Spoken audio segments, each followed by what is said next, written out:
नाफिज हुआ कि सबके लिए तालीम जरूरी है, मगर इस्लाम ने 1400 बरस पहले कहा तलबुल इल्म फरीजतुल अला कुल्ले मुस्लिमिन व मुस्लिमा। ऐ लोगों याद रखना, नमाज बाद में फर्ज है, रोजा बाद में फर्ज है, हज बाद में फर्ज है, ज़कात बाद में फर्ज है। 7 साल का होगा तो नमाज पढ़ना सीखेगा, 10 साल का होगा तो मारकर पढ़ाया जाएगा, दौलतमंद होगा तो ज़कात देगा, अमीर होगा तो हज करेगा।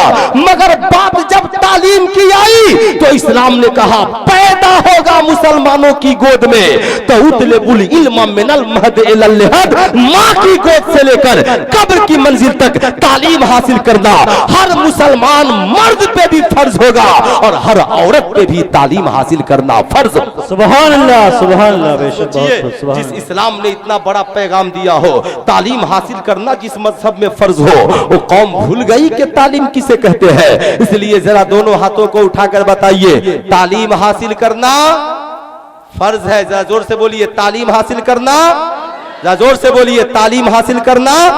और जरा जोर से बोलिए, तालीम हासिल करना फर्ज है। क्यों भूल गए आप? आज गैरों के बच्चे पढ़ रहे हैं, गैरों की बेटियां पढ़ रही है। हमारी बेटियां आवारागर्दी की शिकार क्यों हो रही है? हमारे बच्चे तालीम हासिल क्यों नहीं कर रहे हैं? हम तालीम के मामले में पसमानदा क्यों होते जा रहे हैं? साहब इतने सारे मदारिस चल रहे हैं, साहब इतनी सारी किताबों की तालीम हासिल हो रही है, मगर आप तालीम में पीछे क्यों हो? जिस मजहब में तालीम को सबसे अहम दर्जा दिया गया हो, उस मजहब के मानने वाले तालीम में आज भारत में सबसे पीछे हो, तो हमारे लिए चुल्लू भर पानी में डूब करके मर जाना बेहतर है। इसलिए मेरी कौम के नौजवानों याद रखना कि हम सूखी रोटी खाएंगे मगर गौसे आजम की तरह अपनी जिंदगी को पढ़कर कामयाब बनाएंगे। याद रखना, सिर्फ गौस का मुर्गा और फातिहा लोगों को याद है, मगर ये याद नहीं है कि सरकारे गौस ने सूखी रोटी खाकर तालीम हासिल की, सूखी रोटी खाकर तालीम हासिल की है। आज तो तेरा बाप लखनऊ में पढ़ाता है, तेरा बाप दिल्ली में पढ़ाता है, तेरा बाप तालीम के पीछे इतनी दौलतें खर्च करता है, फिर भी तू पढ़ लिख करके अच्छा इंसान क्यों नहीं बनता? क्या मेरे गौस से भी बड़ा साइंटिस्ट तू है? क्या मेरे गौस से भी बड़ा दिमाग वाला तू है? अरे तेरे पास ये नेटवर्क है, या तेरे पास ये चैनल है, या तेरे पास सैटेलाइट मशीन है, तो तू दुनिया को देखता दिखाता है। सरकारे गौस कहते हैं कि मैं तो दुनिया को ऐसे देखता हूं जैसे एक इंसान हथेली पे सरसों के दाने को देखा करता है। सुभान अल्लाह, बेशक सुभान अल्लाह, वाह वाह करता है। ये सूखी टूटी हुई चटाई पे बैठकर पढ़ने वाले के इल्म का कमाल है, ये सूखी रोटी खा करके पढ़ने वाले के इल्म का कमाल है। तेरी तरह मुर्ग मुसल्लम नहीं खाते थे, तेरी तरह लखनऊ में जाकर तुंडे कबाब और बिरयानी नहीं तोड़ते थे, तेरी तरह हजारों और लाखों का जींस पैंट और सोने का मोटे मोटे चैन पहन के नहीं घूमते थे। उनकी जिंदगी में तकवा था, उनकी जिंदगी में परहेजगारी थी, उनकी जिंदगी में शराफत थी। अल मुख्तसर ये कि मैं ये बताना चाह रहा हूँ, साहब क्या दर्श दिया? पंडित जवाहरलाल नेहरू लिखते हैं, ओ मेरी बेटी इंदिरा, मैंने बड़ी बड़ी रानियों की जिंदगी का अध्ययन व मुताला किया है, बड़ी बड़ी औरतों की जिंदगी का मुताला किया है, मगर ये मेरी बेटी दुनिया में सिर्फ एक औरत है जिसके किरदार को अगर कोई औरत अपना ले तो दुनिया की सबसे कामयाब औरत बन सकती है। पूछा गया वो औरत कौन है, तो कहा दुनिया में उस औरत का नाम हजरते खातूने जन्नत हजरते फातिमतु ज़हरा है, जो अल्लाह के पैगंबर मोहम्मद रसूलुल्लाह की बेटी है। सुभान अल्लाह, सुभान अल्लाह, बेटी है। जरा जगा दीजिए उस नौजवान को, जरा जगाइए तो, अभी ही लाशा गिर गया है, जगाइए, जिंदा है। सलाम अलैकुम दोस्त, तकरीर भी याद है और जनाजा भी याद है ना? देख लीजिए कितना मस्ती में सो रहा है। अल्लाह अल्लाह, यही बेचारा अगर फिल्म देखने बैठा होता तो नींद नहीं आती। व्हाट्सएप और फेसबुक पे 1000 बार उंगली चलाएगा, नींद नहीं आती है। जाकर इमाम साहब से कहेगा हजरत टेंशन हो गया है। क्या बात है भाई, क्यों 12 बजे रात? हजरत टेंशन में हूँ, दिमाग काम नहीं कर रहा है, इसलिए बैठकर फेसबुक चला रहा हूँ। एक रात जलसे में नबी के जिक्र की महफिल में बैठा, देख रहे हैं मच्छर भी काटने की टेंशन नहीं है, कोई टेंशन नहीं, नींद आ गई। अगर हर रात खुदा का जिक्र करे और नबी के जिक्र की महफिल में बैठे तो हर रात नींद अच्छी आएगी। अल्लाह, सुभान हर अल्लाह। रात नींद अच्छी आएगी, मगर आप चाहते नहीं हो कि आपकी नींद अच्छी हो। नबी ने फरमाया कि अपनी रात को इबादतों से सजाओ, अपनी रात को नबी की मोहब्बतों से सजाओ।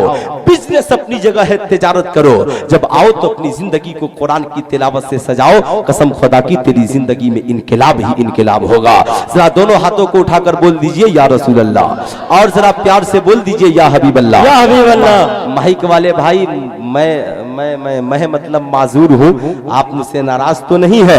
थोड़ी सी इसको वॉल्यूम बढ़ाइए ना भाई, जाहिर सी बात है। देखिए थोड़ी सी इसको सेटिंग कीजिए, जरा एक बार प्यार से बोल दीजिए सुभान अल्लाह। मैं किसी को कहता नहीं हूँ, लेकिन आज इनसे कह दिया हो, और आइंदा फिर कभी आऊंगा तो किसी माइक वाले को मैं घास नहीं डालता, और कहना भी नहीं चाहता हूँ कि साहब आप बढ़ाइए, चाहे अच्छा कीजिए, आप अपना काम कीजिए, बढ़ाइएगा, नबी का करम होगा, पूरी दुनिया में जगमगाइएगा। जाहिर सी बात है, ये आपकी मर्जी है। अब मैं ये अर्ज कर रहा था मेरे दोस्त, इंदिरा गांधी ने पूछा, चाचा जी खातून जन्नत की जिंदगी तो बड़ी मुख्तसर है, 24 से 25 साल उनकी जिंदगी है, मगर 24 से 25 साल में इतनी कामयाब जिंदगी? तो चाचा नेहरू ने कहा, हाँ ए मेरी बेटी इंदिरा सुनो, एक औरत की 3 जिंदगी होती है।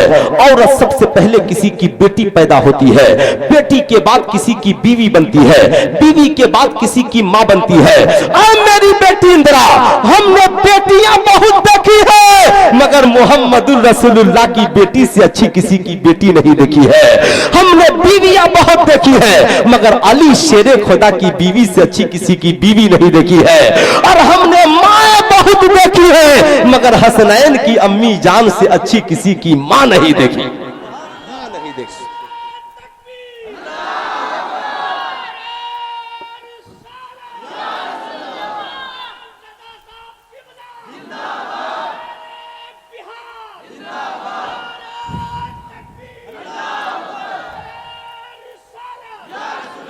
हजरात, मैं आपसे ये पूछना चाहता हूँ, क्यों आज हमारी माओ की जिंदगी में खातून जन्नत का किरदार नहीं है?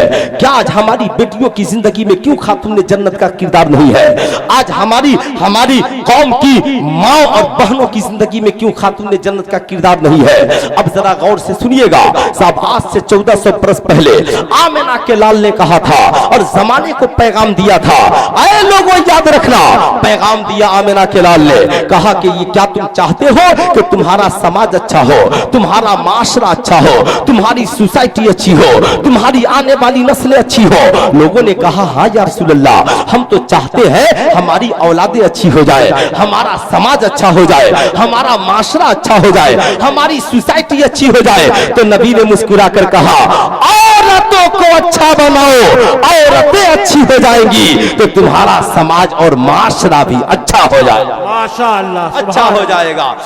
और से सुनिएगा, अगर बेटी नेक हो तो बाप नमाजी हो जाएगा, बहन नेक हो भाई नमाजी हो जाएगा, बीवी नेक हो शौहर नमाजी हो जाएगा, और माँ नेक हो तो आने वाली नस्लें नमाजी हो जाएंगी। नारे तकबीर, नारे रिसालत, मज़हरे आला हजरत कॉन्फ्रेंस। जाहिर सी बात है मेरे दोस्त, मैं ये अर्ज कर रहा था, अब जरा अपनी जिंदगी में इनकलाब की बातें देखें। ये कौन है? आज मेरी कौम की माँ बहनों, जरा तुम गौर से सुनना। तू अगर संवर गई तो हमारी आने वाली नस्लें अच्छी हो जाएंगी, इसलिए कि भाई लौटकर बहन के पास आता है, बाप लौटकर बेटी के पास आता है, शौहर लौटकर बीवी के पास आता है। मगर आज समाज में लोगों को बताया जाता है कि इस्लाम ने बेटियों को मकाम नहीं दिया है। तो सुल्तान रजा कहना चाहेगा, ये झूठ है, झूठ। कौन कहता है? अगर इस्लाम न होता तो बेटियां दफन की जाती, इस्लाम न होता तो एक औरत को अब तक पति के चिता की आग में जलाया जाता, अगर इस्लाम न होता तो समाज में कोई लड़का किसी को मां कहने को तैयार नहीं होता, अगर इस्लाम नहीं होता तो कोई शहजादा किसी को बहन बनाने को तैयार नहीं होता। अरे सुन, इस्लाम नहीं होता तो समाज में औरतों को मकाम नहीं मिलता। मगर आज हमारी कितनी बेइज्जती हुई, आज हमारी कितनी बेइज्जती होती है जब समाज में खुद एक मुस्लिम औरत खड़े होकर निकाब के खिलाफ बोले, एक मुस्लिम औरत खड़े होकर के पर्दे के खिलाफ बोले, एक मुस्लिम औरत खड़े होकर के मीडिया में कुरान के खिलाफ बोले। सुल्तान रजा कहना चाहेगा, मियां याद रखिएगा, इस्लाम किसी का मोहताज नहीं है। अगर सारी दुनिया की औरतें इस्लाम की मुखालफत में उतर जाए तो साहब उनके अपनी जिंदगी बर्बाद होगी, मगर इस्लाम का कुछ नहीं बिगड़ेगा। याद रखना, इस्लाम तो उस मजहब मुहज्जब का नाम है कि तुमने सोचा भी नहीं होगा। सुनो, कल तक नहीं जानती थी तो आज सुनो। आज हम सोचते हैं और हमारी जिंदगी में यह आलम है, हम सोचते हैं मियाँ कि हम शराब पीते रहे, हमारी औलादें नेक हो जाए, हम जुआ खेलते रहे, हमारे बच्चे नेक हो जाए, हम साहब जमाने में बुरे बने रहे, हमारी औलादें अच्छी हो जाए। तो ये आपकी भूल है मियाँ, याद रखिएगा। साहब ये कौन है गौसे आजम जिनके बाप ने गौसे आजम जैसे बेटे की तालीम और तरबियत की हो? साहब वो कौन ऐसी मुकद्दस माँ है जिसकी गोद में सरकार गौसे आजम जैसे बेटे ने जन्म लिया है? वो कौन ऐसी मुकद्दस माँ है जिसकी गोद में ख्वाजा मोइनुद्दीन चिश्ती जैसे बेटे ने परवरिश पाई है?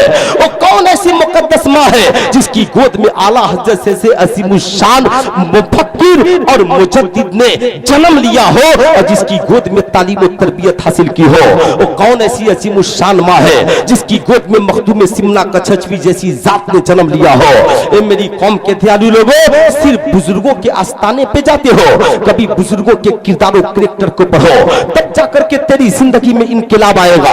हमें पढ़ना बहुत जरूरी है, समझना बहुत जरूरी है। इस्लाम ने कहा इल्म एक नूर है और एक प्रकाश है। हम आपसे पूछना चाहते हैं, आज जब बात हम किसी बुजुर्ग की करते हैं तो जलसों में पूछा जाता है बुजुर्गों का जिक्र जलसों में क्यों होता है, वलियों का तज़किरा जलसों में क्यों होता है, खातून जन्नत की जिंदगी को जलसे में क्यों बयान किया जाता है? तो हम पूछना चाहते हैं नर्सरी से लेकर के पीएचडी तक स्कूलों में अरस्तु का फलसफा क्यों पढ़ाया जाता है, अफलातून की थ्योरी क्यों पढ़ाई जाती है, साहब न्यूटन की थ्योरी क्यों पढ़ाई जाती है, गांधी जी की जिंदगी क्यों पढ़ाई जाती है, चाचा नेहरू का किरदार क्यों पढ़ाया जाता है, अबुल कलाम आजाद की जिंदगी क्यों पढ़ाई जाती है, नेताजी सुभाष चंद्र बोस के किरदार को स्कूलों में क्यों पढ़ाया जाता है, एपीजे अबुल कलाम की तहकीक को क्यों पढ़ाया जाता है?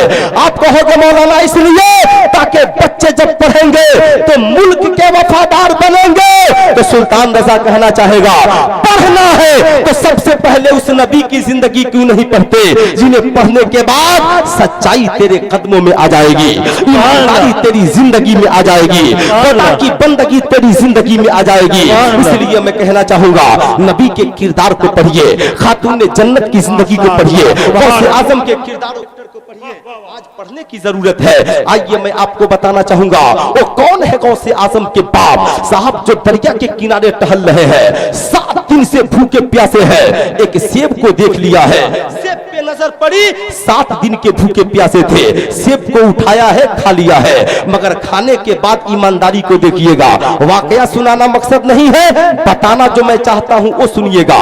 एक सेब खा लिया है सरकारे गौस के वालिद ने, अब कहते हैं ए मालिक मौला ये सेब मेरा नहीं था लेकिन मैंने खा लिया है, मैं तो ये भी नहीं जानता कि बागीचे का मालिक कौन है। बात एक सेब की नहीं थी, बात खौफे खुदाबंदी की थी। कहते हैं मालिक मौला कयामत का दिन बड़ा सख्त है, इन्ना बतश रब्बिका लशदीद, मेरे मौला तेरी पकड़ बहुत सख्त है, इस एक सेब का मैं हिसाब कैसे दूंगा? अगर बागीचे के मालिक ने मुझसे कह दिया कि तूने मेरे सेब को खाया है, आज मुझे तेरी नेकियां चाहिए, कहीं ऐसा ना हो कि मेरी सारी नेकियां बर्बाद हो जाए। अब कहते हैं मालिक मौला हमें मंजिल दिखा दे ताकि मैं उस बागीचे के मालिक से मिलूं और सेब की माफी करा लूं। मैं आपसे कहना चाहूंगा हम तो बहुत सारी चीजें खा लेते हैं, मगर कभी हमने सोचा? वो कहते हैं मालिक मौला ठीक है, बागीचे के मालिक ने सेब खाते हुए नहीं देखा है, किसी इंसान ने हमें सेब खाते हुए नहीं देखा है, मगर मालिक मौला तू तो देख रहा है, तूने हमें भी पैदा किया है, उसे भी पैदा किया है, ए मौला तू तो देख रहा है, कोई राह निकाल दे। ऐ मेरी कौम के दयालु, क्या कभी आपने भी सोचा है साहब हम तो राह चलते लोगों के कितने चीजों को खा जाते हैं। हमारी जिंदगी का आलम यह है कि साहब बहनों की प्रॉपर्टी को रख लेते हैं, भाइयों के जमीनों जायदाद को रख लेते हैं, अपनी बीवी के हक के महर को अदा नहीं करते और बीवी के महर दैन को हक के महर को पूरी जिंदगी रख करके मर जाते हैं। आपने कभी सोचा कि बरोसे महशर अगर बीवी ने आपसे मुतालबा कर दिया तो आपका क्या हश्र होगा? आपने कभी सोचा है कि साहब अगर हमारे भाई ने हम उसकी जमीन जो हमने हड़प पलट ली है, मुतालबा कर लिया तो क्या हश्र होगा। अब जरा गौर से सुनिएगा, ऐसे ही औलादे अच्छी नहीं होती है, ऐसे ही जिंदगी में इनकलाब नहीं आता है। जिंदगी में इनकलाब लाने के लिए, नस्लों को अच्छा बनाने के लिए, औलादों को अच्छा बनाने के लिए कुछ अच्छा काम भी करने की जरूरत है। लोग कहते हैं आला हजरत बहुत बड़े मुफस्सिर थे, बहुत बड़े मुफक्किर थे, तो क्या याद नहीं है कि आला हजरत के दादा भी अल्लामा आजम अली खान थे और बाबा भी अल्लामा नकी अली खान जैसे अजीम मुफस्सिर कुरान थे। क्या आपको नहीं है साहब, उनकी रूहानियत भरी जिंदगी उनके पीछे थी, उनके इल्मी और कलमी कारनामे उनके पीछे थे, उनकी खुदा दाद दी हुई सलाहियतों का अंबार उनके पीछे था, जिसने बरेली के इमाम को आला हजरत बना दिया, मुजद्दिद दीन मिल्लत बना दिया।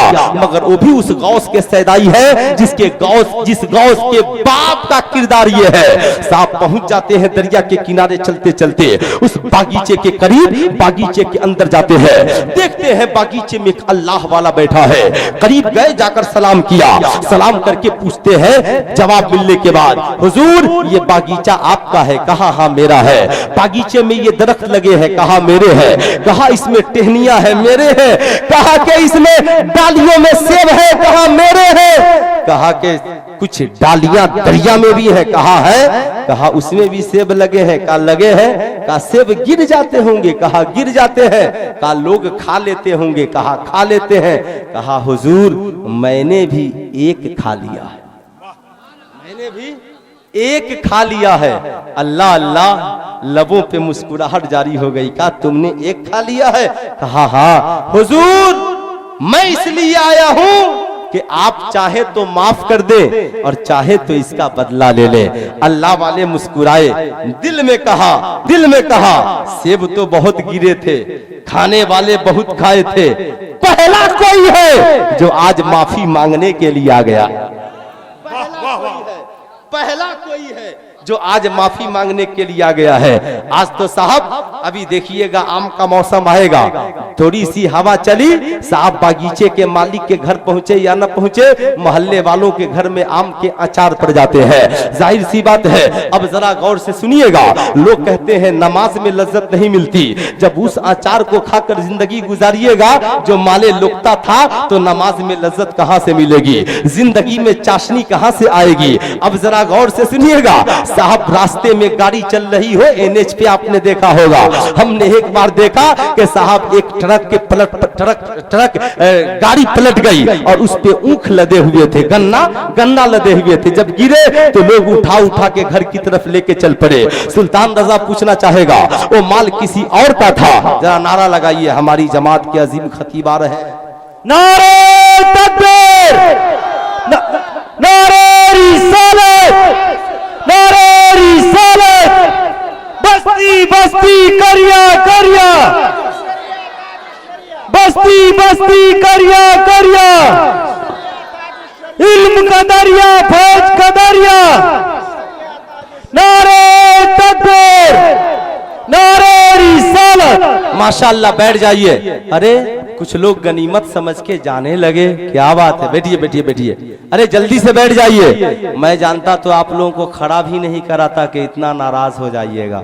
अल्लाह अल्लाह, कसम खुदा की, अरे आलिम की का इस्तकबाल करना, कसम खुदा की, नबी ने कहा जिसने किसी आलिम से मुसाफा किया गोया कि उसने मुझसे मुसाफा किया।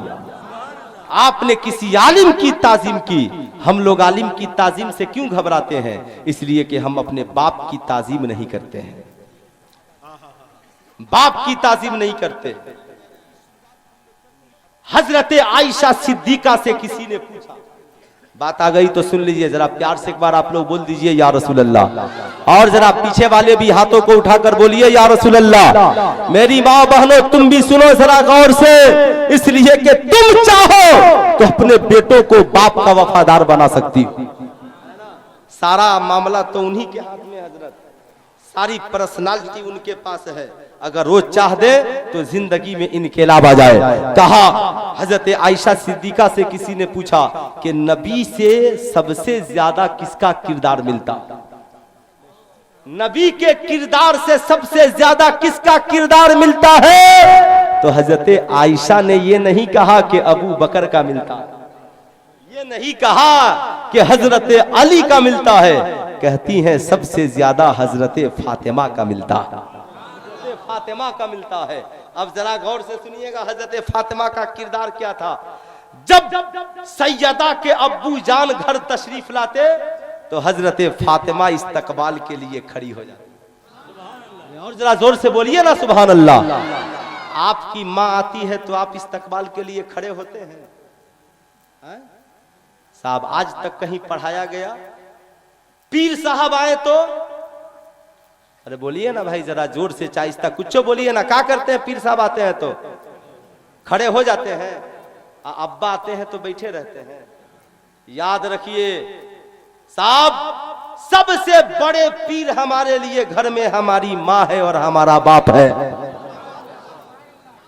हम ये नहीं कहते कि पीरों की ताजीम मत कीजिए, कीजिए। पीर आए तो भी खड़ा हो जाइए, मगर सबसे पहले घर में माँ आए तो भी खड़ा हो जाइए और बाप आए तो भी खड़ा हो जाइए, खड़ा हो जाइए। साहब ये किरदार कहां से आएगा? हजरत फातिमा खड़ी हो जाती, सलाम करती, अब्बू जान को सलाम करती, बैठाती। जब हजरत फातिमा आती, अरे बोल दीजिए सुभान अल्लाह, हजरत फातिमा आती नबी के घर तो नबी भी बेटी के इस्तकबाल के लिए खड़े हो जाते। सुल्तान रजा कहना चाहेगा, नबी ने किसी बेटे का इस्तकबाल नहीं किया है, मगर बेटियों के रुतबे को इतना बढ़ाया नबी ने, बेटियों का इस्तकबाल किया है। ऐ मेरी कौम के दयालु लोगों, आलिम भी आए तो इस्तकबाल करना, इमाम आए तो खड़े होकर इस्तकबाल करना, पीर आए तो खड़े होकर इस्तकबाल करना, ऑफिस में रहना, तेरा बाप चले जाए तो खड़े होकर इस्तकबाल करना, घर में रहना, तेरा बाप जरूरत के लिए तेरे कमरे में चला जाए तो इस्तकबाल करना। तू जिस दिन बाप माँ का खड़े होकर इस्तकबाल करने लगेगा, उस दिन से तेरी बीवी भी तेरे माँ बाप का इस्तकबाल करने लगेगी। लेकिन आज जाहिर सी बात है साहब। अच्छा, किशनगंज का नाम आप लोगों ने सुना है? किशनगंज का एक बात आ गई तो सुन लीजिए, मजे की बात। एक मौलाना साहब ने मुझसे कहा, हजरत ये हमारे किबला साहब है। आप ये लोग जाएंगे तो पूछ लीजिए, किबला साहब है। मैंने कहा किबला किसको कहते हैं? हजरत ये हमारी बेगम के अब्बा है। समझ गए ना? यानी ससुर को किबला साहब कहते हैं। तो मैंने कहा अब्बा को क्या कहते हैं? कहा बूढ़ा कहते हैं। मैंने कहा लाहौल पढ़ो, ससुर चाहे कितना हूं बड़ा हो मगर बाप के रुतबे का नहीं हो सकता। अगर ससुर किबला है तो बाप को बैतुल मुकद्दस और काबा क्यों नहीं कहते हो? जाहिर सी बात है मेरी कौम के दयालु लोगों, तुम्हारी जिंदगी में वफादारी नहीं आ सकती जब तक कि तुम बाप। आजकल लोगों की हालत अजीबो गरीब। दो तीन बातें सुन लीजिए, हालत अजीबो गरीब। मैं ये नहीं कहता कि मजार पे चादर चढ़ाइए, खूब चादर चढ़ाइए, लेकिन आला हजरत ने लिखा कि मजार शरीफ पर एक चादर चढ़ाइए ताकि बुजुर्गों के कब्र की पहचान हो जाए, पहचान हो जाए। अब जाहिर सी बात है चादर चढ़ गई। हम लोगों ने इतनी चादरें चढ़ा दी कि लोगों ने चादर की फैक्ट्रियां और दुकानें खोल ली, फैक्ट्रियां और दुकानें खोल ली। हमारी माए बहनें खूब मिन्नतें मांगती हैं, बेटा अच्छा हो जाएगा तो चादर चढ़ाएंगे, बेटी अच्छी हो जाएगी तो चादर चढ़ाएंगे, शौहर अच्छा हो जाएगा तो चादर चढ़ाएंगे। हम हाथ जोड़कर कहना चाहेंगे, गरीब नवाज सिर्फ इसी से खुश नहीं होते कि तुम उनके मजार पे चादर चढ़ाओ। अरे ये भी तुम मिन्नत मांग सकती हो, ए गरीब नवाज मेरी बेटी बीमार है, अगर अच्छी हो गई तो आपके मजार पे चादर चढ़ाए या न चढ़ाए, आपके नाम पर किसी गरीब बेटी की शादी में दुल्हन को जोड़ा अता कर देंगे। ये भी तो मिन्नत मांग सकते हैं, ये भी तो मिन्नत मांग सकते हैं। मैं पूछना चाहता हूं 500 की चादरें चढ़ाने वालों, ये मिन्नत क्यों नहीं मांगते हो? ए गरीब नवाज, अगर मेरा शौहर अच्छा हो गया तो ठंडी के मौसम में गरीब को कंबल दे देंगे, मोहल्ले में बेवा को गरीब नवाज के नाम पे कपड़ा पहना देंगे, मोहल्ले में एक यतीम बच्चे को पढ़ने के लिए मखदूम अशरफ के नाम पे कॉपी और कलम खरीद देंगे। कसम खुदा की मजार पे चादर चढ़ाने से जितना गरीब नवाज खुश नहीं होंगे, उससे ज्यादा उनके नाम पे गरीबों की मदद करने से खुश हो जाएंगे। बोलिए ये बात सही है? अच्छी लगी आप लोगों को? जितने लोगों को अच्छी लगी जरा हाथ उठाकर बोल दीजिए सुभान अल्लाह। हाँ, और अजहरी नेटवर्क वाले से भी गुजारिश है कि क्लिप काट कूट करके मत डालिएगा, है ना, वरना आजकल बड़े डुप्लीकेट लोग मार्केट में घूम रहे हैं। कल फैला देंगे कि सुल्तान रजा आया था और चादर के खिलाफ तकरीर करके गया। हाँ हज़रत, बहुत बड़ा मसला है, समझाइएगा कैसे, बताइएगा कैसे। मैं ये नहीं कहना चाहता, अच्छा ये बताइए कितने लोग हैं जो अब्बा के इंतकाल के बाद 40वां करते हैं? जरा हाथ उठा के बता दीजिए तो। माशाअल्लाह, बस इतने ही लोग करते हैं और बाकी लोग क्या करते हैं? सारे लोग करते हैं ना। कितने पैसे खर्च होते होंगे? 40,000, 50,000, 1 लाख। आपकी बस्ती तो पूरी माशाअल्लाह क्या पूछना है, 2 लाख। अमीर हो तो 1 से 1.5 लाख खर्च करता होगा। सुल्तान रजा का एक पैगाम सुनिए साहब, सारे खाने का रिजल्ट 1 रात में खत्म, 1 रात में खत्म। सुबह को 1 लाख का रिजल्ट खत्म, 2 लाख का रिजल्ट खत्म, 50,000 का रिजल्ट खत्म। मत कीजिए 1 रात में अपने बाप के 40वें का रिजल्ट खत्म। कहिए बरादरी के लोगों से कि हुजूर हम अब्बा का 40वां करेंगे, मौलाना साहब को बुलाकर मिलाद करेंगे, फातिहा कराएंगे, शिरनी बांटेंगे, 10,000 खर्च करेंगे, 40,000 बचाएंगे। कौम पूछेगी बचाकर क्या करेंगे?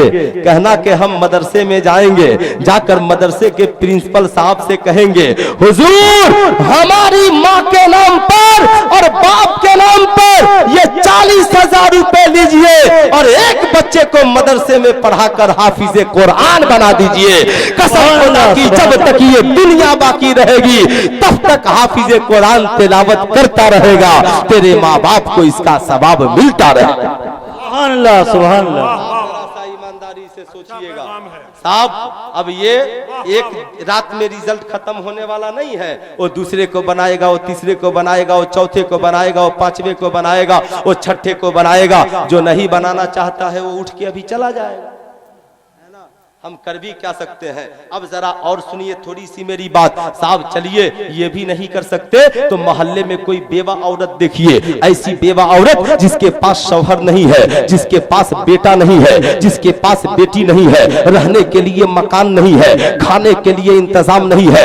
मोहल्ले में मीटिंग कीजिए, हाथ जोड़कर कहिए हम पूरे मोहल्ले के लोगों को नहीं खिलाएंगे, अगर आप लोग इजाजत दीजिए तो साल भर के खाने का इंतजाम अपनी माँ के नाम पे उस बेवा औरत के लिए कर देंगे। कसम खुदा की इससे अच्छा इसाले सवाब क्या होगा? लेकिन मेरी कौम के दयालु लोगों, अपने ज़हन को बदलने की जरूरत है। आज कौम में डॉक्टर की भी जरूरत है, आज कौम में IPS अफसर की भी जरूरत है। आज मेरी कौम के अमीरों जागो जागो जागो। नेतागिरी के नाम पे 5 लाख खर्च करके सबको खिलाने वालों, 5 लाख बचाकर कौम के एक गरीब बच्चे को कौम की खिदमत के लिए डॉक्टर बना दो, इंजीनियर बना दो, प्रोफेसर बना दो और उसे कहो हमने तुझे बना दिया है, तू भी किसी को बना देना ताकि तू भी चलता रहे, हमारी माँ का नाम भी और किरदार भी चलता। ये सब होगा कब? जब हम अपने किरदार और कैरेक्टर को जिंदा करेंगे तब। हम लोगों का हाल क्या है? ताबीज लिख दीजिए बेटा नमाजी हो जाए, हम खुद नमाज पढ़े न पढ़े, ताबीज लिख दीजिए बेटा नेक हो जाए, ताबीज लिख दीजिए फला नेक हो जाए। लोग कहते हैं हर साल हम जाते हैं फला फला बुजुर्गों के मजार शरीफ पर, अल्लामा हशमत अली अलैहि रहमा और रिजवान के मजार पर गए मगर फायदा नहीं हुआ, आला हजरत के मजार पे गए फायदा नहीं हुआ, अब हाफिज मिल्लत के मजार पर गए फायदा नहीं हुआ, मखदूम अशरफ के मजार पे गए फायदा नहीं हुआ। अबे जब तक तू अपनी माँ बाप से दुआएं नहीं लेगा तब तक तेरी जिंदगी में फायदा, तब तक जिंदगी में फायदा नहीं होगा। लेकिन इसके लिए हमें भी कुछ करना होगा। अब क्या करना होगा वो जरा गौर से सुनिए। सरकारे गौस के वालिद है साहब बागीचे में पहुंचे हैं, कहा हुजूर एक सेब की बात है, चाहे तो माफ कर दे चाहे तो उसका बदला ले ले। अल्लाह वाले ने कहा कि आने खाने वाले तो बहुत खाए मगर पहला है कोई जो माफी के लिए आ गया है और माफी मांगने के लिए आ गया है। ठीक है मेरी एक छोटी सी शर्त है। कहा क्या? कहा माफ कर दूंगा मगर एक शर्त है। कहा क्या? कहा 12 साल बागीचे की खिदमत करनी पड़ेगी। छोटी शर्त 12 साल है, अगर बड़ी हो जाए तो क्या हो जाए? मैं अपने उलमा से भी कहना चाहूंगा, हम लोग भी जरा अपनी जिंदगी के बारे में सोचे। ये गरीब नवाज कौन थे जो आलिम व फाजिल बनने के बाद 20 साल पीर की खिदमत में रहे? आला हजरत कौन थे जो आलिम व फाजिल बनने के बाद पीर की तलाश में रहे? एक हम लोग हैं, सब कुछ बन जाते हैं, पीरों पे कमेंट करने से फुर्सत नहीं है ना, और अच्छे पीर की तलाश में भी नहीं रहते कि हम अच्छे पीर की तलाश में रहें, अपने असातिज़ा की खिदमत करें, अपने बुजुर्गों की बारगाह में हाजिरी दें। हम तो कभी कभी पढ़ते हैं बड़ी माजरत के साथ। और एक मेरी गुजारिश है, छोटी सी गुजारिश, वो ये कि आप देखिए, एक मास्टर में अगर कोई एक मास्टर को कुछ हो जाए, सारा मास्टर एक जगह जमा हो जाएगा।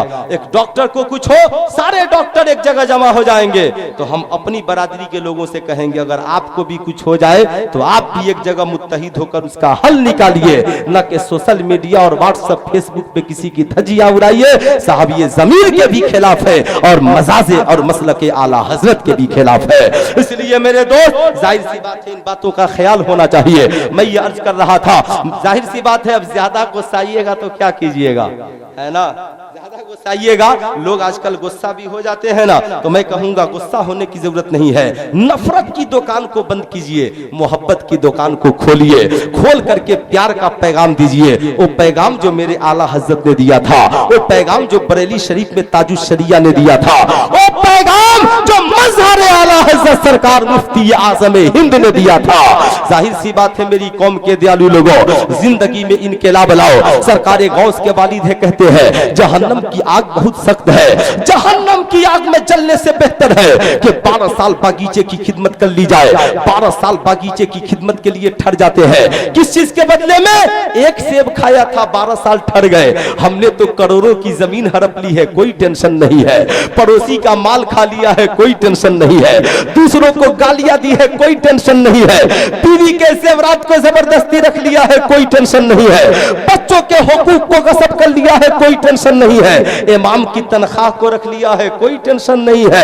साहब आलिम की कदर नहीं, कोई टेंशन नहीं है। याद रखिए, टेंशन लीजिए, अगर आज टेंशन नहीं लीजिएगा तो बरोज़े महशर टेंशन में पड़ जाइएगा। जब आपके सामने आपके सामने आपके सामने वो इंसान खड़ा होगा जिसका हक आपने रख लिया है, सारी नेकियां खत्म हो जाएंगी, आप जहन्नम में चले जाएंगे। सरकार गौस के वालिद 12 साल बागीचे की खिदमत करते हैं। 12 साल बाद अब्दुल्ला सोमई एक मेहमान के साथ बागीचे में आते हैं। आने के बाद कहते हैं, ऐ नौजवान, जरा बागीचे से सेब तोड़ कर लाओ, मेहमान को खिलाना है। सरकार गौस के वालिद जाते हैं, टोकरी में सेब तोड़ते हैं, अब तोड़ कर लाते हैं, अब्दुल्ला सोमई के सामने रख देते हैं। अब्दुल्ला सोमई कभी सेब को देखते हैं, कभी नौजवान के चेहरे को देखते हैं, मुस्कुरा कर कहते हैं, ओ नौजवान, 12 साल से बागीचे में रहते हो, इतना भी पता नहीं है कि कच्चा सेब कैसा होता है और पक्का सेब कैसा होता है? इतना सुनना था। सरकार गौस के वालिद कह पड़े, ऐ सरकार, अब्दुल्ला सोमई कसम ले लीजिए, 12 साल मैंने बागीचे की खिदमत की है, मगर एक बार भी अपनी निगाहों से सेब को देखना गवारा नहीं किया है। जरा गौर से सोचे, 12 साल बागीचे में रहे और सेब को न देखे, कोई कुतुब खाने में रहे किताब को न देखे, ज्वेलरी के दुकान में रहे सोना चांदी न देखे, जलसे में आए और उलमा के चेहरे को न देखे, ये कैसे हो सकता है? मगर सरकार गौस के वालिद है, कहते हैं कसम ले लीजिए, मैंने सेब को देखा ही नहीं, इसलिए एक सेब की सजा तो अब तक पा रहा हूं, अगर दूसरी खा लेता तो क्या होता? मेरी कौम की माँ बहनों, तुम भी गौर से सुनो, अगर तेरा बेटा कोई नौकरी चाकरी नहीं करता और दौलत लेकर आता है तो लेने से पहले पूछना, मेरे बेटे ये तेरी कमाई कैसी है, ये तेरा पैसा कैसा है? तेरा शौहर पैसा लाता है तो पूछना ये पैसा कैसा है? तेरी तनख्वाह तो 30,000 थी, 60,000 कैसे लेकर आ गया? अपने डॉक्टर शौहर से पूछना कि बताओ 100 मरीज देखने का फीस अगर 200 रुपए है तो 10 मरीज देखोगे तो 2000 मिलेंगे। ये 10,000 एक दिन में लेकर के कहां से चले आए? कयामत का दिन बड़ा सख्त होगा, सबसे पूछा जाएगा। हम खतीब है तो पूछा जाएगा। जानते हैं ना, मेराज की रात में अल्लाह के मुकद्दस नबी ने देखा कुछ लोग थे जिनकी जबान को कैंचियों से काटे जा रहे थे और साफ फिर जबानों को जोड़ दिए जाते थे, फिर काटे जाते थे। अल्लाह के नबी ने जिब्राइल से पूछा, ए जिब्राइल ये कौन लोग हैं? कहा या रसूल अल्लाह, ये वो लोग हैं जो कौम के सामने तकरीर करते थे और खुद उस पे अमल नहीं करते थे, इसलिए आज इनकी जबानें काटी जा रही है। कल पूछा जाएगा कि सिर्फ नजराने के लिए तकरीर करते थे या कौम की खिदमत के लिए भी तकरीर करते थे? तू मुफ्ती जमाना था, तू सिर्फ फतवा इसलिए तो नहीं देता था कि हुकूमत तुझसे खुश हो जाए, तू पीरे मुगा था, बहुत बड़ा पीर था। सिर्फ इसलिए तो लोगों को मुरीद नहीं करता था कि मोटे मोटे नजराने मिलेंगे, और तेरे मुरीद खुदा की बंदगी करते थे भी कि नहीं करते थे? तू अपने मुरीदों को नबी का इश्क सिखलाता था भी कि नहीं सिखलाता था? तू अपने मुरीदों को अकायद की बात बताता भी था कि नहीं बताता था? पूछा जाएगा तू मस्जिद का इमाम था, क्या सिर्फ तनख्वाह लेने के लिए था या लोगों को खुदा की इबादत करने का तरीका भी बताता था, लोगों को बंदगी का सलीका भी बताता था? तू मदरसा और दारुल उलूम चिराग चलाता था, लोग तुझे चंदा देते थे, क्या बच्चों में दिन की तबलीग होती थी, ईमानदारी के साथ पढ़ाई होती थी? सबको हिसाब देना है, आपसे पूछा जाएगा। अल्लाह कहेगा हमने तुझे डॉक्टर बनाया, क्या तू सिर्फ एमआर के नाम पे पैसे वसूलता था या कौम की खिदमत भी करता था? हमने तुझे इंजीनियर बनाया, क्या तू सरकार से पैसे लेता था, लोगों से रिश्वतें लेकर बिल्डिंग पास करता था या मुसाफिरों के लिए कहीं मुसाफिर खाना भी बनाता था? अल्लाह कल पूछेगा कि बता हमने तुझे अमीर वक्त बनाया, अमीर शहर और अमीर जमाना बनाया, बता ईमानदारी के साथ तू दौलत सिर्फ अपनी ऐशो मस्ती के लिए खर्च करता था या कौम के गरीब यतीम और बेवाओं के लिए भी खर्च करता था? अल्लाह कहेगा मैं भूखा था, तूने मुझे खाना क्यों नहीं खिलाया? मैं प्यासा था, तूने मुझे पानी क्यों नहीं पिलाया? मैं नंगा था, तूने मुझे कपड़ा क्यों नहीं पहनाया? वो कहेंगे मालिको मौला तू तो इन चीजों से पाक है। वो अल्लाह फरमाएगा मैं पाक हूँ, मगर मेरे गरीब बंदे तो खाते थे, मेरे गरीब बंदे तो पीते थे। अल्लाह पूछेगा कि बता हमने तुझे बेटा दिया बेटी दी, तूने अपने बेटे को इमाम हुसैन का किरदार क्यों नहीं सिखलाया? तुमने अपने बेटे को कुरान हदीस और नबी के किरदार की तालीम क्यों नहीं दी? हमने तुझे बेटी दी तो अपनी बेटी को खातून जन्नत का किरदार क्यों नहीं सिखलाया? हमने तुझे बीवी दी तो अपनी बीवी को खातून जन्नत का पर्दा क्यों नहीं सिखलाया? कल कयामत का दिन बड़ा सख्त है। इन्ना बतश रब्बिका लशदीद, तेरे मौला की पकड़ बहुत सख्त है। तू मुर्ग मुसल्लम बिरयानी खा के सो जाता है, कल पूछा जाएगा कि तू उसी घर में सो जाता था, तेरा भाई और उसका परिवार बगैर खाए सो गया था, तू उसी घर में मिनरल वाटर पीकर सोता था, तेरी बूढ़ी माँ दवा के 2 घूंट के लिए तरस जाती थी, तू सऊदीया में और इंडिया में एयर कंडीशन कमरे में लखनऊ और दिल्ली में रहता था, तेरा बाप देहात में गर्मी में पसीने से तरबतर रहता था, तूने अपने बाप के लिए क्या इंतजाम किया? तू मस्जिद का मुक्तदी है तो तुझसे पूछा जाएगा अरे तू तो मुर्ग मुसल्लम बिरयानी और एयर कंडीशन कमरे में सोता है, तेरा गरीब इमाम तेरे यहाँ 24 घंटे ड्यूटी करता है, पूछ उसके परिवार ने कपड़ा पहना है कि नहीं, उसके बेटों ने तालीम हासिल की है कि नहीं, उसकी बेटियों ने कपड़ा पहना है कि नहीं? कहीं ऐसा तो नहीं कि तू 50,000 कमा करके तेरा घर नहीं चलता और 5,000 पे इमाम का घर कैसे चलेगा? अगर अल्लाह ने कयामत के रोज पूछ दिया कि हमने तुझे इतनी दौलत दी थी और मेरे घर में रहने वाले इमाम के लिए तेरे पास पैसे नहीं थे, कुरान और हदीस पढ़ाने वालों के लिए तेरे पास पैसे नहीं थे, तो सोच तेरा जवाब क्या होगा? क्या आप कहोगे कि हम गरीब थे? अल्लाह कहेगा नहीं नहीं, हमने दौलत तुझे दी। इसलिए मेरी कौम के दयालु लोगों, बंद कीजिए इन तमामी चीजों के गलत दरवाजे को, सच्चाई की राह पे आइए, ईमानदारी से दुनिया में जिंदा रहिए, ऐसी जिंदगी गुजारिए जैसी जिंदगी सरकारे गौस ने गुजारी है, ऐसी जिंदगी गुजारिए। अल्लाहु अकबर, या रसूल अल्लाह, मसलके आला हजरत जिंदाबाद, मुसलमानाने लालगंज जिंदाबाद। ऐसी जिंदगी गुजारिए जैसी जिंदगी आला हजरत मुजद्दिद दीन और मिल्लत ने गुजारी है।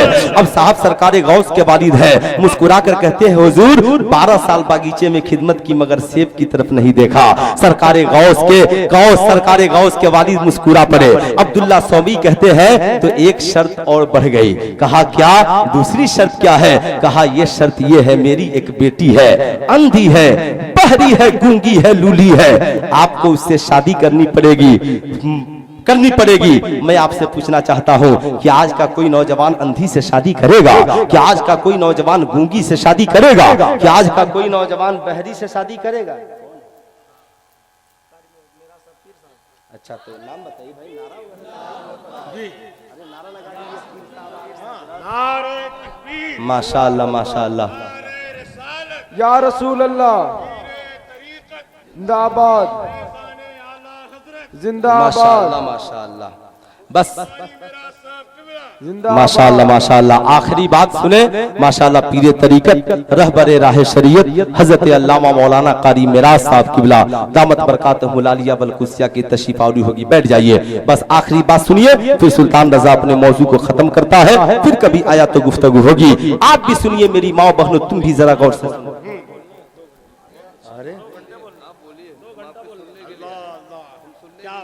अरे जरा प्यार से बैठ जाइए, प्यार से बैठिए। जाहिर सी बात है साहब, हजरत भी तशरीफ लाए और हजरत भी तशरीफ लाए, तो जब दोनों तरफ से सिग्नल आ जाए तो हम क्या सोचेंगे? जाहिर सी बात है, जरा दोनों हाथों को उठाकर एक बार प्यार से बोल दीजिए या रसूल अल्लाह, और जरा प्यार से बोल दीजिए या हबीब अल्लाह। अब मैं ये अर्ज कर रहा था साहब, सरकारे गौस के वालिद है। अब उनके सामने अब्दुल्ला सोमी कहते हैं, मेरी बेटी है, अंधी है, तुम उससे शादी कर लो, बहरी है, तुम उससे शादी कर लो। हम आपसे पूछना चाहते हैं कि आज कोई अंधी से शादी करेगा? कि आज कोई बहरी से शादी करेगा? अरे मियां, आज तो समाज इतना बिगड़ गया कि अब कोई बेवा से भी शादी करने को तैयार नहीं होता, कोई मुत्तल्लिका लड़की से शादी करने को तैयार नहीं होता। हम आपसे पूछना चाहते हैं, क्या हो गया है हमारे समाज को? क्या हो गया है हमारे माशरे को? आज दौलत ले लेकर बेटों की शादियां करने वालों, नोट ले लेकर बेटों की शादियां करने वालों, सुप्रीम कोर्ट में कितनी रुसवाई हुई सुप्रीम कोर्ट में, जब सुप्रीम कोर्ट के जज से पूछा गया कि भारत में 3.5 लाख मुसलमानों के यहाँ तलाकें क्यों हुई, तो सुप्रीम कोर्ट ने कहा कि 1.5 लाख तलाकें तो इसलिए हुई कि मुसलमान शराब पीते थे। तौबा कीजिए, क्या करते थे साहब? शराब पीते थे। इनके शौहर शराबी थे, इसलिए 1.5 लाख औरतों ने शराबियों से खोला ले लिया कि उनके साथ जिंदगी कैसे गुजरेगी। का 1.5 लाख तलाकें इसलिए हुई कि उनके सास ससुर और उनका शौहर जहेज मांगता, अल्लाह अल्लाह, जहेज मांगता था। मैं अपनी माओ बहनों से कहना चाहूंगा, क्या तुम भूल जाती हो कि जब तू जवान थी, तेरा बाप दर दर की ठोकरें खाता था और खा करके तेरे रिश्ते का इंतजाम किया था? क्या तेरे बाप ने नहीं कहा था कि आज लोग दामाद के लिए 50,000 रुपए मांग रहे हैं? अगर तूने उस दिन सोच लिया होता कि मौला, अगर मेरी कोख से, मेरी पेट से अगर बेटा जन्म लेगा तो मैं समाज में किसी औरत पे जुल्म नहीं होने दूंगी, अपने बेटे को बाजार में नहीं बिकने दूंगी, तो कसम खुदा की अगर औरतें सिर्फ जिंदा हो जाए कि हमारे घर में, याद रखना, दौलत के बदले में कोई औरत नहीं आएगी, तो कसम खुदा की हर घर संवर जाएगा और सुधर जाएगा। अल्लाहु अकबर, या रसूल अल्लाह, जिंदाबाद जिंदाबाद जिंदाबाद। अल्लाहु अकबर, या रसूल अल्लाह। जाहिर सी बात है, ए मेरी कौम के दयालु लोगों, जरा सा सोचो, हमारी माओ बहनों ने सोच लिया होता तो क्या होता। मगर आज हमारी माओ बहनों की पोजीशन क्या है? आज हमारी माओ बहनों की हालत क्या है? कभी इन्होंने सोचा है? नहीं। आज अगर शौहर जहेज लेने को तैयार नहीं है तो घर में माँ कहती है कि 10 लाख पढ़ने में लगा है, हमको कार भी चाहिए और पढ़ी लिखी बहू भी चाहिए। और पढ़ी लिखी बहू आएगी तो सलाम करेगी, सलाम करेगी, ससुर की इज्जत करेगी, कहेगी लंदन में शौहर रहेगा तो मैं भी रहूंगी, वहीं रहूंगी। वो ये नहीं कहेगी कि तू लंदन में रह और हम यहाँ तेरे माँ बाप की खिदमत करेंगे। ये तो वही बहू कह सकती है जिसके अंदर खातून जन्नत का किरदार होगा, जो अपनी माँ बाप की तरह दूसरे के माँ बाप को भी माँ बाप समझने वाली होगी, जो अपनी माँ बाप की तरह तुम्हारे भी माँ बाप को माँ बाप समझने वाली होगी। इसीलिए नबी ने फरमाया कि दौलत सरवत, हुस्न जमाल एक तरफ, फअस्फरो बेजाती दीन, याद रखना दीनदारी एक तरफ, याद रखना दीनदारी एक तरफ, परहेजगारी एक तरफ, लेकिन आज कौन है जो समाज में दीनदारी देखेगा? कौन है जो समाज में परहेजगारी देखेगा? नहीं मियाँ, सारे नौजवानों को तो खूबसूरत चाहिए, सानिया मिर्जा की कनीज चाहिए। जाहिर सी बात है, उससे नीचे तो इससे समझौता भी नहीं करते। मौलवी मौलाना साहब अगर शादी लगाएंगे तो कहेंगे हजरत याद रखिएगा जरा जेंटलमैन देखिएगा, याद रखिएगा जरा हाई फाई देखिएगा, हम नीचे जीने वाले नहीं है। ए मेरी कौम के दयालु लोगों, आज तो कम बर्बादी हुई है, इसलिए हमारी नस्लें बर्बाद हो रही है कि आज हमारी बहुओं का किरदार अच्छा नहीं है, आज हमारी बेटियों का कैरेक्टर अच्छा नहीं है, आज हमारी घर में औरतों का किरदार अच्छा नहीं है। सब औरतें तो हैं मगर खातूने जन्नत की तरह सजदा नहीं है, औरतें तो हैं मगर हमारे घरों में कुरान की तिलावत नहीं है। मगर याद कीजिएगा उस मर्द मुजाहिद को जिसने कहा था, ऐ अब्दुल्ला सोमई क्या हुआ, अंधी है तो क्या हुआ, जहन्नम की आग तो इससे भी ज्यादा सख्त है। क्या कहा? जहन्नम की आग तो इससे भी ज्यादा सख्त है। अब्दुल्ला सोमई निकाह पढ़ा दीजिए। अरे जिंदगी चंद रोजा है, 25 साल की ये जवानी है, अगर हमारी बीवी अंधी भी रही, नेक मिल गई तो वो भी जन्नत में जाएगी, हम भी जन्नत में जाएंगे। बोलना दीजिए सुभान अल्लाह, वो भी जन्नत में जाएगी और हम भी जन्नत में जाएंगे। एक मर्द को जन्नत में 70 हूरें मिलेंगी। कितनी? 70। इतनी खूबसूरत ब्यूटीफुल कि एक बार दुनिया में देख ले तो सारी दुनिया की मिस वर्ल्ड खत्म है ना। वही मिस वर्ल्ड और मिस इंडिया की हैसियत क्या है, उनके हुस्न जमाल के सामने झांक दे तो लोग उनकी खूबसूरती से बेहोश हो जाए।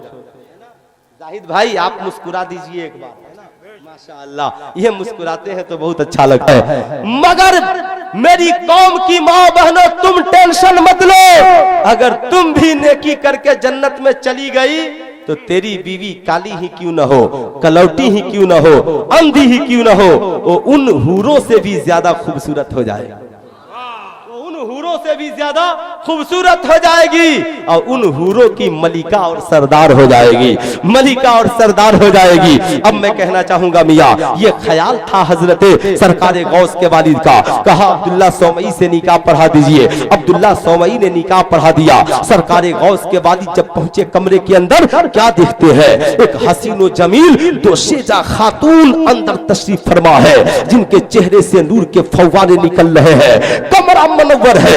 फौरन वापिस पलटा तो पलटे, इतनी तेजी में पलटे कि दरवाजे से सर टकरा गया, खून के फव्वारे निकल पड़े। निकलना था, अब्दुल्ला सोमई ने कहा नौजवान क्या हुआ? कहा सरकार, जिस बच्ची से आपने मेरा निकाह पढ़ाया, जिस लड़की से, वो कमरे के अंदर नहीं है। अब्दुल्ला सोमई कह पड़े, बोल पड़े, मैं जानता था कि तुम यही करोगे, इसीलिए मैं यहाँ पर आ गया। सुनो, तुमने जिसे अच्छी देखा है वही मेरी बेटी है। कहा तो हुजूर आपने अंधी क्यों कहा? वो तो अंधी नहीं है। लूली क्यों कहा? वो तो लूली नहीं है। गूंगी क्यों कहा? वो तो गूंगी नहीं है। सरकारे गौस के बाद सरकारे गौस के नाना जान अब्दुल्ला सोमई ने कहा, ऐ नौजवान अबू साले सुनो, मेरी बेटी अंधी इसलिए है कि बचपन से लेकर आज तक उसने किसी गैर मर्द को अपनी आंखों से नहीं देखा है। अब मैं आपको बताना चाहूंगा, ए मेरी कौम के दयालु, जब माँ इतनी पाकीज़ा हो कि बचपन से लेकर जवानी तक किसी गैर मर्द को आंखें उठा के न देखे, और बाप इतना पाकीज़ा हो कि 12 साल बागीचे में रहे और दूसरे की दौलत की तरफ आंखें उठा के न देखे, जब दोनों का मिलन होता है तो चमन में एक हसीन गुलाब खिलता है, जिसे पीराने पीर शेख अब्दुल कादिर मोहिउद्दीन जिलानी कहते हैं। ऐ मेरी कौम के दयालु, तुम चाहते हो कि तेरी नस्लें आबाद हो, तो मेरी कौम की औरतों, तुम भी घर में कुरान पढ़ने वाली हो जाओ और आप भी मस्जिदों में नमाज पढ़ने वाले हो जाओ, ताकि तुम भी आबाद रहो, तुम्हारी नस्लें भी आबाद हो। सुभान अल्लाह, सुभान अल्लाह। माशाअल्लाह। अच्छा, कोई नौजवान है जो मजमे से खड़े होकर अपनी माँ के नाम पे नारा लगा दे? माशाअल्लाह, रसूलुल्लाह जिंदाबाद, ताज शरिया, ताज शरिया, अल्लाह अकबर, या रसूल अल्लाह। जाहिर सी बात है, तभी तो हम कहते हैं जमाने को दस देते हैं कि जिनकी बादशाहत पर मुत्तफिक खुदाई है, अरे देखो उनके बिस्तर को सिर्फ एक चटाई है। जिनकी बादशाहत पर मुत्तफिक खुदाई है, और चांद पे पहुंचे कर तुम क्यों गुरूर करते हो। चांद पे पहुंचे कर तुम क्यों गुरूर करते हो। अरे आमिना के बेटे की अर्श तक रसाई है, जिनकी बादशाहत पर मुत्तफिक खुदाई है। नारे तकबीर, नारे रिसालत, मजहरे आला हज़रत कॉन्फ्रेंस, मुफ्ती सुल्तान रजा शेर बिहार। हजरात, मेरी आदत तो तरन्नुम में पढ़ने की नहीं है, काफी देर से तकरीर कर रहा हूँ, और यूं समझ लीजिए बस इनकी मोहब्बतें, हजरत ने कह दिया कि मैं सुनने के लिए आया हूँ। तो एक बात सिर्फ और मैं बताऊंगा, उसके बाद इंशाअल्लाह फिर कभी आया तो गुफ्तगू होगी। आखिरी शेर सुने कि उनके लाए मज़हब पर उंगलियां उठाते हो। अरे उनके लाए मज़हब पर उंगलियां उठाते हो। जिनके लाए मज़हब ने बेटियां बचाई है, जिनकी बादशाहत पर मुत्तफिक खुदाई है। मैं ये अर्ज कर रहा था, अब वहां पहुंचने की जरूरत है जहां यहूदी हमें पहुंचाना चाह रहे थे। कहा यहूदियों ने कहा मुसलमानों के घर में चलना होगा। कहा मुसलमानों के घर में कैसे जाओगे? कहा मुसलमानों के घर में हम नहीं जाएंगे, हमारा किरदार जाएगा, हमारा कैरेक्टर जाएगा, हमारी जवानी जाएगी, हमारे नाच बाजे और शराब डांस और जुए जाएंगे। कहा वो कैसे जाएंगे? यहूदियों ने कहा हम टीवी बनाएंगे, मुसलमानों के घर में टीवी को पहुंचाएंगे। जिस दिन टीवी मुसलमानों के घर में पहुंच गई, समझ लेना हमारा किरदार उनके आंगन में पहुंच गया, हमारा कैरेक्टर उनकी जिंदगी में पहुंच गया, हमारे किरदार और कैरेक्टर उनकी जिंदगी में पहुंच गए। जब तक टीवी घर में नहीं आई थी, फजर की आजान सुनकर हमारा बेटा नमाज पढ़ने जाता था, फजर की आजान सुनकर हमारी बेटी नमाज पढ़ने जाती थी। अरे बोलिए ना सुभान अल्लाह, से बोलिए सुभान अल्लाह। हमारी औरतें नमाज पढ़ती थी, मगर जब से टीवी आई 12 बजे आज तक जागा है। सुबह को फजर की आजान के बाद उठना नसीब नहीं होता, कुरान की तिलावत की सदाएं नसीब नहीं होती। कल तक हमारी माओ बहनों को याद था कि फजर की आजान कब होती थी। अब माओ बहनों को याद है फला सीरियल कब आने वाला है, फला प्रोग्राम कब आने वाला है। यहूदियों ने सुल्तान सलाहुद्दीन अय्यूबी से कहा था, सलाहुद्दीन अय्यूबी का किरदार सुल्तान सलाहुद्दीन अय्यूबी से कहा था, सलाहुद्दीन अय्यूबी एक जमाना आएगा, हमने बुराई के जिस बीज को बोया है, मुसलमानों के आंगन में जब ये शजर हरा भरा होगा तो मुसलमानों का किरदार और कैरेक्टर यहूदियों और नसरानियों का हो जाएगा। पूछा था सलाहुद्दीन अय्यूबी ने, वो कैसे? कहा हमने टीवी की बुनियाद रख दी है। जिस दिन टीवी तुम्हारे आंगन में पहुंच गई, उस दिन तुम्हारी बेटियां आवारा हो जाएंगी, तुम्हारे बच्चे आवारा हो जाएंगे, तुम्हारी नस्लें और औलादें आवारा हो जाएंगी। कहा वो क्यों? अब सुल्तान सलाहुद्दीन अय्यूबी का किरदार देखिए, यहूदियों से जंग हो रही है, यहूदियों की झाड़ हो जाती है, यहूदियों की फौज भाग जाती है, यहूदियों का सिपा सलार अपने घर महल में भाग कर जाता है, अपनी हसीनो जमील बेटियों को बुलाता है और कहता है सफ बांधे नंगे जिस्म खड़ी हो जाओ, लिबास उतार दो। पूछा था क्यों? कहा मुसलमानों के नौजवान आ रहे हैं, मुसलमान सिपाही आ रहे हैं, तुम्हारे हुस्न को देखकर तुम्हारे करीब हो जाएंगे, तुम्हारी जवानी को देखकर तुम्हारे करीब हो जाएंगे। मगर वो आज के मुसलमान नहीं थे जो पूरी रात यूट्यूब पे गंदी फिल्में देखेंगे, वो आज के नौजवान नहीं थे जो 1000 बार फेसबुक को चलाएंगे मगर कुरान को एक बार भी नहीं खोलेंगे। वो आज के मुसलमान नहीं थे जो दिन भर में 2-2.5 घंटे सलमान खान की मूवीज और फिल्में देखेंगे मगर बरेली के अहमद रजा खान का किरदार और उनकी नाते नहीं सुनेंगे। जाहिर सी बात है वो कल के मुसलमान थे जिनकी जिंदगी निराली थी। सुल्तान सलाहुद्दीन अय्यूबी आगे आगे, जूं ही नजर पड़ी मुड़ गए, जूं ही नजर पड़ी क्या किया? मुड़ गए। क्या आप भी मुड़ते हैं? अब हम कहां मुड़ते हैं? वो थे, नजर पड़ी, मुड़ गए, रोक लिया। नौजवानों, छोटी जंग से बड़ी जंग के तरफ आ गए। कहा छोटी जंग क्या थी? कहा जो तलवार से तुमने लड़ाई की है ये छोटी जंग है। अब किधर आ गए? कहा उससे बड़ी जंग है। कहा जीतेंगे कैसे? कहा नबी की सुन्नत को अपना लो, जंग जीत जाओगे। नबी की, अरे जरा मुस्कुराकर बोल दीजिए सुभान अल्लाह। हम तो कहते हैं भारत के मुसलमानों, हम भारत की हर मुखालिफ ताकत से जंग जीत लेंगे, सिर्फ नबी की एक सुन्नत को अपना लीजिए। सुभान अल्लाह। नबी की एक सुन्नत को। आप कहिएगा क्या? तो जरा गौर से सुनिए, जो हमारे बुजुर्गों ने इस किरदार को जगाया है, चलाया है, खानकाहों की एक रविश है। क्या है खानकाहों की रविश? साहब, खानकाहों में लंगर बनता है। क्या बनता भाई? लंगर। क्या हिंदू मुसलमान को बांट कर खिलाया जाता है? और बोलिए ना जरा जोर से, जो भी आता है उसको, चाहे हिंदू हो चाहे। नबी ने फरमाया, मुसलमानों, क्या मैं तुझे पड़ोसियों का हक नहीं बताऊं? सहाबा ने अर्ज किया, या रसूल अल्लाह बता दीजिए। नबी ने कहा कि सुनो, पड़ोसी का हक ये है कि खाने से पहले उसे खिलाना, पीने से पहले उसे पिलाना, बीमार पड़ जाए तो इयादत करना, उसकी शिकायत किसी से मत करना, कहीं चला जाए तो उसके घर की और उसके औरतों की इज्जत की हिफाजत करना, उसके बगल में इतनी बड़ी दीवार खड़ी मत करना कि उसके आंगन में हवा ना जाए, अपने छत पे चढ़ के पड़ोसियों के आंगन में मत झांकना, अपने पड़ोसियों की शिकायत किसी से मत करना।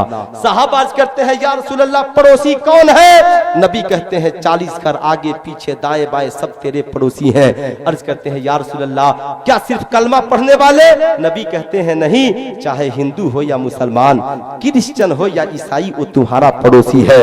याद रखना, पड़ोसी 3 किस्म के हैं। एक पड़ोसी वो है जिसका तेरे ऊपर 3 हक है। एक हक मुसलमान होने का, एक हक पड़ोसी होने का, और एक हक रिश्तेदार होने का। दूसरा वो पड़ोसी है जिसका 2 हक है, एक मुसलमान होने का, एक पड़ोसी होने का, और एक पड़ोसी वो है जिसका 1 हक है, वो मुसलमान नहीं है, रिश्तेदार नहीं है, हिंदू है मगर तेरा पड़ोसी है। हिंदू है मगर तेरा, जोर से बोल दीजिए, हिंदू है मगर तेरा पड़ोसी है। इमाम आजम अबू हनीफा का एक पड़ोसी था, बहुत बड़ा शराबी जुआरी था, दिन भर शराब पीता, रात भर इमाम आजम अबू हनीफा को गाली देता। आइए सुबह को उठते, उसके बच्चों को खाना भेजते, उसके बीवी को खाना भेजते, कपड़ा भेजते। बीवी टेंशन में आ गई, बोली हुजूर ऐसा क्यों करते हैं? कहा मेरा पड़ोसी मेरा हक नहीं जानता, मैं तो अपने पड़ोसी का हक जानता हूँ। सुभान अल्लाह। मैं तो अपने पड़ोसी का हक जानता हूँ। अगर आप भी पूरे भारत में कोई भी आपका पड़ोसी हिंदू हो, खाने से पहले उसे खाने के लिए पूछने चले जाइएगा तो एक दिन पूछ देगा कि आप मुझसे इतनी मोहब्बत क्यों करते हैं? तो कह दीजिएगा ये हम नहीं करते, ये हमारे नबी ने करना सिखला दिया है। हमारे नबी ने करना सिखला दिया है। आज हमारे अंदर खुलूस की कमी है, वफा की कमी है, वफादारी कमी है। हम ही वो है जो जुल्म सह के भी वफादारी का दर्श देते हैं। जाहिर सी बात है, इमाम आजम अबू हनीफा ने कहा, जाहिर सी बात है ये उनकी जिंदगी है। मैं ये अर्ज कर रहा था, सलाहुद्दीन अय्यूबी वापिस पलटे और मुड़कर कहा, ठहर जाओ, बताओ रास्ता चलने का तरीका क्या है? बोल दीजिए सुभान अल्लाह। रास्ता चलने का तरीका? सुभान अल्लाह। सलाहुद्दीन अय्यूबी ने पूछा, मुस्लिम नौजवानों ने कहा, ऐ सलाहुद्दीन अय्यूबी, रास्ता चलने का तरीका यह है कि आंखें निगाहें झुकी हुई हो, दाएं बाएं न देखें, सीधे अपनी मंजिल की तरफ चले जाएं। कहते हैं कि नबी की इसी सुन्नत को अपना लो, आज जंग में हमारी जीत हो जाएगी, जंग में हमारी जीत हो जाएगी। अल्लाह अल्लाह, खुदा की कसम, जब मुस्लिम नौजवान यहूदियों की बेटियों के बीच से गुजरने लगे, हसीन व जमील औरतें हैरत में पड़ गईं। यहूदियों के कैंपस में सलाहुद्दीन अय्यूबी घुस गए, नौजवान घुस गए। तब यहूदियों की बेटियों ने पूछा, ऐ नौजवानों, क्या मेरे हुस्न का ख्याल नहीं है, मेरी जवानी का ख्याल नहीं है? तो सलाहुद्दीन अय्यूबी ने कहा, जिन निगाहों में जमाले मुस्तफा बस गया हो, अब उसे किसी की हुस्न की जरूरत नहीं है, किसी की जवानी की जरूरत नहीं है। ऐ मेरी कौम के नौजवानों, तुम भी अपनी निगाहों में जमाले मुस्तफा बसा लो। कहा था यहूदियों के सिपा सलार ने, सलाहुद्दीन अय्यूबी, आज तुम्हें तुम्हारी नबी की सुन्नत ने बचा लिया। मगर हमने बुराई के जिस बीज को बोया है, याद रखना जब हमारी टीवी और ये हमारी मशीनें तुम्हारे घरों में पहुंच जाएंगी तो फिर याद रखना किरदार हमारी बेटियों का होगा, कैरेक्टर हमारी बेटियों का होगा। आज साहब टीवी हमारे घर में, पैसा हमारा, प्रोग्राम यहूदियों के चलते हैं, 1000 चैनल यहूदियों के हैं, उनकी बेटियां नाचती हैं, उनकी बेटियां शराब पीती हैं, उनके बेटे नाचते हैं। आज हमारे बेटे कहते हैं हमें वो लिबास नहीं चाहिए जो जन्नत से खातून जन्नत ने हुसैन के लिए मंगाया था, बल्कि वो लिबास चाहिए जो शाहरुख खान ने रेम पे पहना है, सलमान खान ने मूवीज में पहना है। हमारी कौम की बेटियां कहती है वो लिबास चाहिए जो सानिया मिर्जा ने पहना है। हम हाथ जोड़कर कहेंगे नहीं नहीं, शैतान के बहकावे में मत आओ। आज टीवी ने हमारी माओ बहनों के किरदार को आवारा बना दिया, हमारी बेटों की जिंदगी को आवारा बना दिया।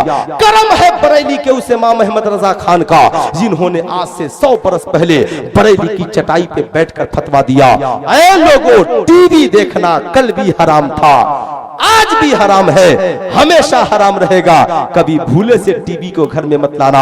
अगर भारत के मुसलमान आला हजरत की 2 बात मान लिए होते, आला हजरत ने कहा था अपना बैंक खोलो, अगर बैंक खोल लिए होते तो नोटबंदी में हमारा पैसा नहीं फंसता, और साहब टीवी घर में नहीं लाए होते तो आज हमारी बेटियां दूसरों के साथ भागती नहीं, हमारी बेटियां आवारा नहीं होती, हमारी बेटियों का किरदार नहीं बिगड़ता। इसलिए मेरे दोस्त याद रखिए, यहूदियों की साजिश है कि टीवी को फैलाओ, मूवीज को फैलाओ, मुसलमानों के किरदारों कैरेक्टर को बिगाड़ो, मुसलमानों को कुरान और हदीस की तालीम से दूर करो। इसलिए मेरी कौम के दयालु लोगों, कुरान और हदीस से मजबूती से जुड़िए। कुरान और हदीस से मजबूती से जुड़ने के लिए इन उलमा से जुड़ना होगा, इन मदरसों को मजबूत करना होगा। याद रखिए, सच्चे कामों में लोगों का साथ दीजिए और किसी से वादा कीजिए तो उसे पूरा कीजिए। अगर आप जलसों में वादा करते हैं कि हम 5000 चंदा देंगे तो दिया कीजिए, मस्जिदों में वादा करते हैं कि 10,000 देना है तो दिया कीजिए। किसी के शिकायत के चक्कर में मत पड़िए, हक बात बोलिए, सच्चाई पे कायम रहिए, ईमान और अकीदा दुरुस्त कीजिए, अमाल को अच्छा कीजिए। याद रखिएगा, कसम खुदा की जिंदगी में वफा ही वफा है, वफादारी ही वफादारी है। कसम खुदा की 2 चीजें हमारी जिंदगी के लिए जरूरी है, नंबर 1 कुरान की तालीम, नंबर 2 नबी के सुन्नत की तालीम। 2 चीजें हमारी जिंदगी में आ गई तो हमारी दुनिया भी आबाद और आखिरत भी आबाद। परवरदिगार आलम की बारगाह में दुआ है, अल्लाह रब्बुल इज्जत हमें कहने सुनने से ज्यादा अमल की तौफीक अता फरमाए। हमें माँ बाप का वफादार, पेशानियों में सजदे की तरफ, दिल में नबी की मोहब्बत, मसलक आला हजरत का पैरोकार बनाए। पढ़ लीजिए अस्तगफिरुल्लाह रब्बी मिन कुल्लि ज़ंबी व अतूबु इलैहि। पढ़ लीजिए ला इलाहा इल्लल्लाह मुहम्मद रसूलुल्लाह। अस्सलामु अलैकुम।